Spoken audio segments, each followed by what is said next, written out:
بعد اللہ تعالیٰ فرماتے ہیں وَإِيَّاكَ نَسْتَعِينُ، ہم آپ ہی سے مدد چاہتے ہیں، آپ ہی کے سامنے دست سوال دراز کرتے ہیں۔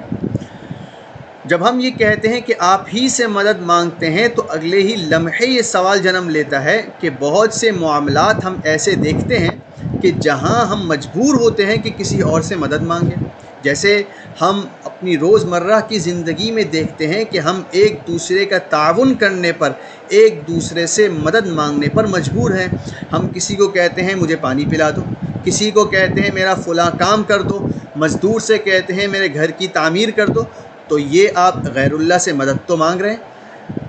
تو کیا ایاک نستعین سے اگر یہ مراد ہے کہ ہم آپ ہی کی عبادت کرتے ہیں تو یہ کیسے درست ہو سکتا ہے جبکہ ہم اپنی روزمرہ کی زندگی میں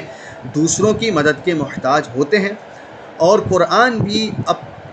قرآن بھی بیان کرتا ہے کہ غیر اللہ سے مدد لی گئی ہے۔ جیسے حضرت عیسیٰ علیہ السلام کا قرآن جہاں واقعہ ذکر کرتا ہے وہاں حضرت عیسیٰ علیہ السلام اپنے حواریین سے فرماتے ہیں من انصاری الی اللہ، اللہ کی طرف کون میرا مددگار ہوگا؟ تو حواریین کہتے ہیں نحن انصار اللہ، ہم اللہ کے دین کے مددگار ہیں۔ اسی طرح آپ سورۃ الکہف میں دیکھیے حضرت ذوالقرنین رضی اللہ عنہ یاجوج اور ماجوج کے مقابلے میں ایک قوم سے مدد لیتے ہیں، فَأَعِینُونِی بِقُوَّةٍ، تم قوت بازو سے میری مدد کر لو تاکہ ہم ایک دیوار یہاں پر حائل کر لیں تاکہ یاجوج اور ماجوج اس بستی میں نہ آ سکیں۔ تو آپ دیکھیں کہ یہاں پر غیر اللہ سے تو مدد لی جا رہی ہے۔ تو یاد رکھیے گا استعانت کی، مدد حاصل کرنے کی دو قسمیں ہیں۔ ایک استعانت یہ ہے کہ ہم جو روزمرہ کی زندگی میں ایک دوسرے کی مدد کرتے ہیں، اور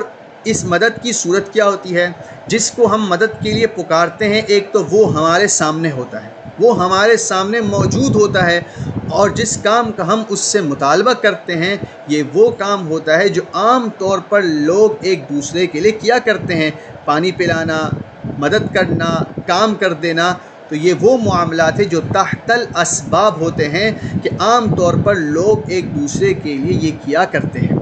اور قرآن پاک میں حضرت عیسیٰ علیہ السلام، حضرت ذوالقرنین کا جو واقعہ مذکور ہے اور ان کا مدد طلب کرنے کا جو ذکر ہے وہ بھی اسی طرح کی مدد ہے کہ جن سے وہ مدد لے رہے ہیں وہ ان کے سامنے موجود ہے، اور پھر ایسے معاملات میں مدد لے رہے ہیں کہ عام طور پر لوگ ایک دوسرے کے لیے اس طرح کی مدد کیا کرتے ہیں۔ کوئی کہے کہ بھائی آؤ میرے ساتھ مدد کر دو، ہم یہ دیوار کھڑی کر لیتے ہیں، تو یہ تحت الاسباب مدد ہے اور یہ بالکل جائز ہے، اس کی کوئی ممانعت نہیں۔ یہاں پر جس استعانت کا ذکر کیا جا رہا ہے یہ وہ نہیں جو ابھی بیان کی گئی۔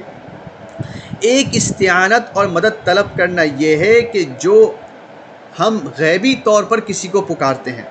یعنی جس کو پکارا جا رہا ہے وہ ہمارے سامنے موجود نہیں ہے، اور جس کام کے لیے پکارا جا رہا ہے وہ ایسا ہے جو انسانوں کے بس کا بھی نہیں ہے۔ مثلاً ہم کہتے ہیں کہ اے اللہ رزق میں فراوانی کر دو، اے اللہ بارش برسا دیں، اے اللہ اولاد دے دیں، اے اللہ فلاں بیماری کو ٹال دیں۔ تو یہ سارے وہ مطالبات ہیں جو انسان کے بس سے باہر ہیں۔ تو اگر کوئی شخص کسی پیغمبر کو، کسی نبی کو، کسی ولی کو، کسی پیر کو، کسی فرشتے کو ان امداد کے لیے پکارتا ہے کہ تم مجھے بیٹا دے دو، تم مجھے اولاد دے دو، میرے رزق میں برکت پیدا کر دو، اور اس کے نام پر قربانی کر رہا ہے اور اس سے مدد طلب کر رہا ہے، تو یہ صورت ناجائز ہے اور شرک ہے۔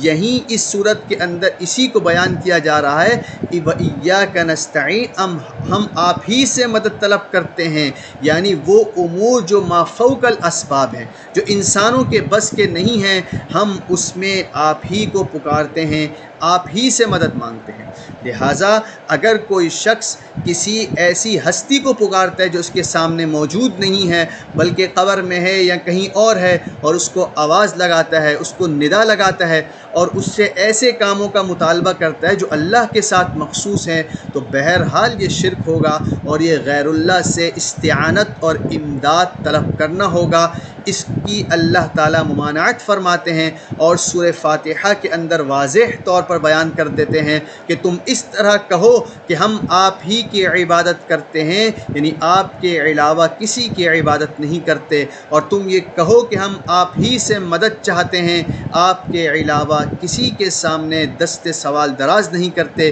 کسی کی امداد اور مدد نہیں چاہتے، ہمارا سر آپ کے دربار پر ہی جھکے گا۔